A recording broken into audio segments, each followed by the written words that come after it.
भारत माता की। कार्यक्रम में उपस्थित भारतीय जनता पार्टी के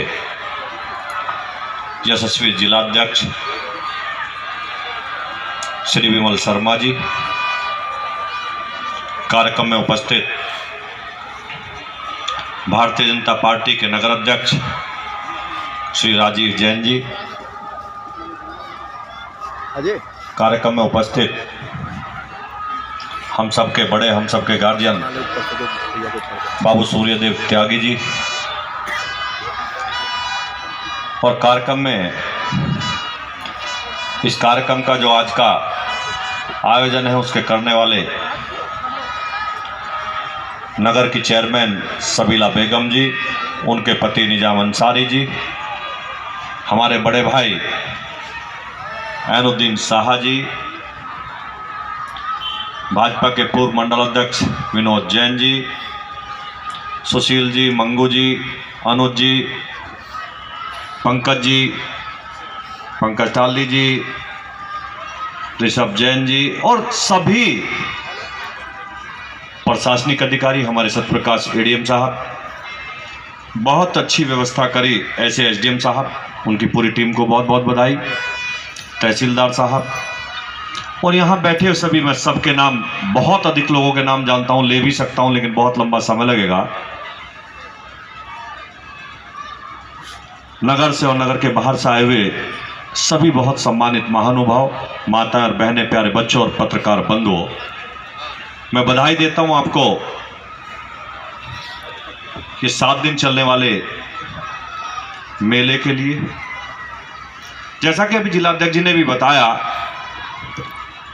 कि मेला हमारी संस्कृति की पहचान है।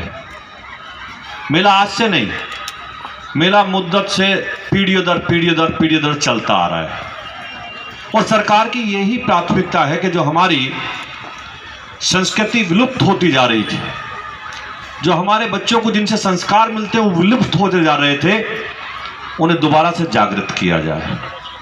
मेला हम सब जानते हैं, हम सब लोगों की पहचान होती है। अब सब चीज खत्म, एक तरीके से खत्म हो गई थी ये चीजें। बड़े बड़े झूले, छोटे छोटे साइकिल जैसे अभी ये बच्चे चला रहे हैं, बड़े बड़े पार्क में और बड़े हिंडोले और रेल वो और एक क्या होता है मौत का कुआं और इस टाइप के सैकड़ों कार्यक्रम होते थे जो अब धीरे धीरे गायब होते चले गए। सरकार की ये प्राथमिकता है। जैसा कि अभी बताया अध्यक्ष जी ने कि प्रधानमंत्री का नारा है कि लोकल फॉर वोकल। हमारी लोकल आइटम यहां रहेंगे, जो हम लोकल में बनाते हैं, हमारे एक से एक अच्छा कारीगर। जैसा अभी हर्रा खिवाई का जिक्र करा, मेरठ के स्पोर्ट्स का अगर हम जिक्र करेंगे तो पूरे देश में नहीं पूरी दुनिया में विश्व प्रसिद्ध है। हमारे यहाँ आप खतौली में चले जाइए, सरदना में चले, नोजिल प्लंजर का काम ऐसा होता है कि पूरे देश और पूरी दुनिया में जिसे माना जाता है और जिसकी डिमांड रहती है। लेकिन ये सब चीजें एक तरीके से गायब होती जा रही है। होता सब है लेकिन हमारे बच्चों को नहीं पता कि हमारे यहाँ क्या होता है। हर्रा खिवाई में बच्चों से पूछोगे कि इतनी सुंदर मोतियों की माला बनती है, कहां बनती है, किसी को नहीं पता होगा हर्रा खिवाई में बनती है। इसी तरीके से हर तहसील लेवल पर पूरे उत्तर प्रदेश में भारतीय जनता पार्टी की सरकार ने यह मेले का आयोजन करने का काम किया। मैं धन्यवाद देता हूं अधिकारी बंधुओं को कि आप लोगों ने बहुत अच्छी व्यवस्था करी।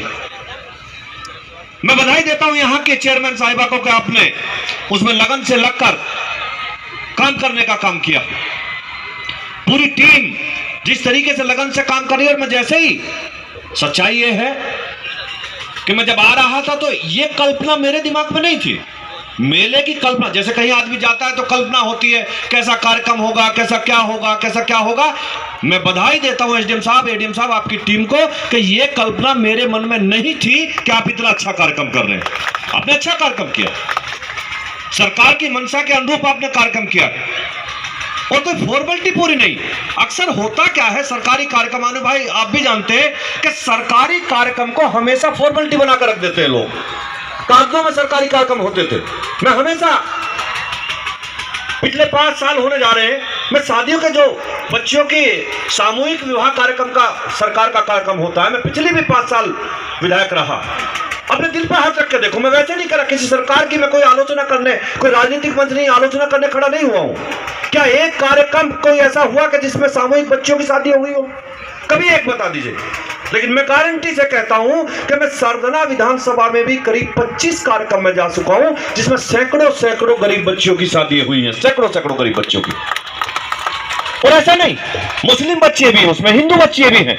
अगर मुस्लिम बच्चे हैं तो उनके यहाँ मौलवी की व्यवस्था सरकार ने करी है, हिंदू बच्चे हैं तो उनके लिए पंडित की व्यवस्था सरकार ने करी है। जो उनके खाते में पैसा जाना है, शादी का अनुदान होता है, वो जिस दिन शादी होती है उनके खाते में अनुदान चला जाता है।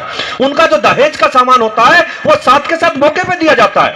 बच्ची के लिए मोबाइल है, पाजेब है, एक प्रेस है, बहुत से आइटम है, वो साथ के साथ दिए जाते हैं। तो सरकार के काम जमीन पर दिखे, यही तो प्रायोरिटी होती है। हम सरगना वाले अच्छे तरीके से जानते हैं हम कैसी सड़कों पर चला करते थे। ये विधायक कौन होता है बनाने वाला? ये सरकार बनाती है साहब, सरकार की इच्छा के अनुरूप बनती है।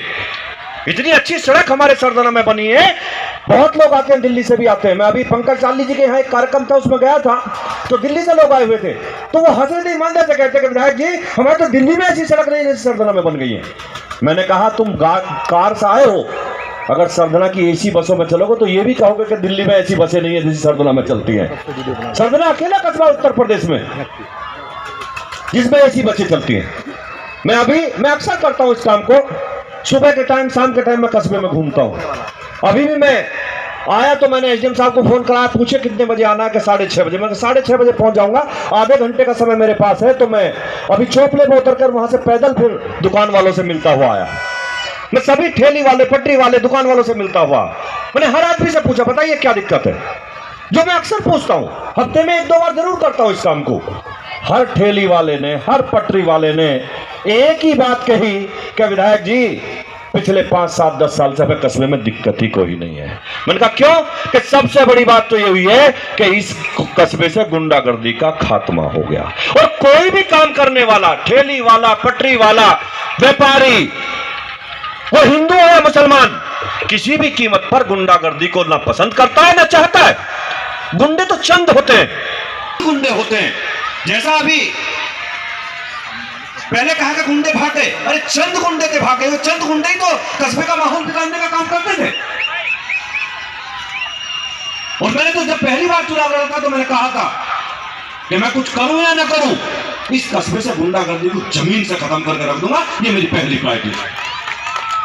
और आज आप अपने दिल पर हाथ रख के देखिए कि क्या गुंडागर्दी खत्म हुई या नहीं हुई कस्बे से? क्या माहौल कस्बे का रहता था? हमेशा खराब माहौल रहता था। और हमारे कस्बे में भाईचारा आपस में बहुत अच्छा है। हम कोई भी बात होती है आपस में बैठ लेते हैं, कोई बात होती है हम अनु भाई को फोन कर लेते हैं, बताइए अनु भाई कैसे करना है इसमें, चेयरमैन साहब हमें फोन कर लेते हैं, विधायक जी इसमें ऐसे कर लेते हैं, ऐसे कर लेते हैं। लेकिन हम सब मिलकर अपने कस्बे का कभी माहौल नहीं बिगड़ने देते, क्योंकि जिस कस्बे का माहौल बिगड़ जाए, मैं दावे के साथ कहता हूं, वो 20 साल पीछे चला जाता है, वो कभी तरक्की नहीं कर सकता कस्बा।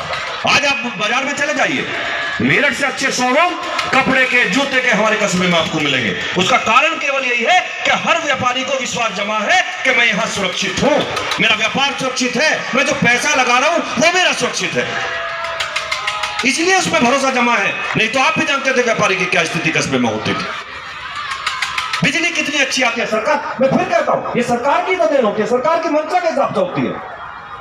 बिजली की हालत खराब थी, आज अच्छी बिजली आ रही है, अच्छी सड़कें हैं, यूनिवर्सिटी बन रही है, दुकानें हैं, शोरूम है। और जिस तरीके का ये कल्चरल प्रोग्राम इस मेले में होंगे, उसमें मुशायरा भी होगा, कवि सम्मेलन भी होगा, और कल्चरल प्रोग्राम अधिकतर होंगे, वो हमारे आपस के भाईचारे को जोड़ने का काम करेंगे, हिंदू मुस्लिम एकता का काम करेंगे। यही हम लोग चाहते हैं, यही हम लोगों की प्रायोरिटी है।